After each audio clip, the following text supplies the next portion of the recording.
পাঁচ লাখ টাকা, 5 থেকে 6 লাখ টাকা বছরে পাচ্ছি, প্রায় 60 লাখ টাকা, যেখানে 1 লাখ টাকা। তো এই যে এইভাবে সিটি কর্পোরেশন ধ্বংস করে দেওয়া হয়েছে। আপনি শপিং কমপ্লেক্সে 306টা আরো বেশি দোকান সেখানে থাকতে পারে। ইতিমধ্যে শুনেছি এক্সটেনশন করে ওখান থেকে আরো দোকান দিয়ে টাকা পয়সা নিয়ে নিয়েছে। ওইখানেও নাকি কি অবস্থা, 10 টাকা, 6 টাকা, 4 টাকা পার স্কয়ার।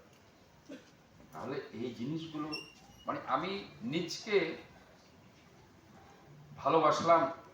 আমি মনে করি আমার বাপ দাদারা এই শহর দিয়ে হেঁটেছে, আমার নেক্সট জেনারেশন এই শহর দিয়ে হাঁটবে, রাস্তা দিয়ে হাঁটবে। কাজে এই শহরকে সুন্দর করার দায়িত্ব আমাদের সবার। এটা আমি মনে করি।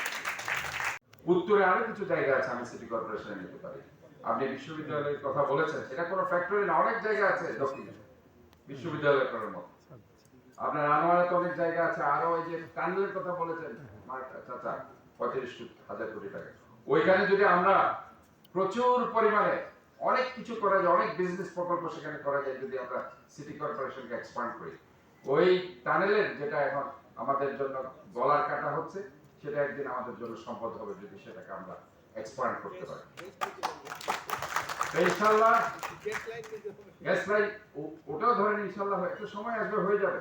আমরা যদি সবাই মিলে চেষ্টা করি, চিন্তা করি, ইনশাআল্লাহ সবই হবে। কারণ চট্টগ্রাম হচ্ছে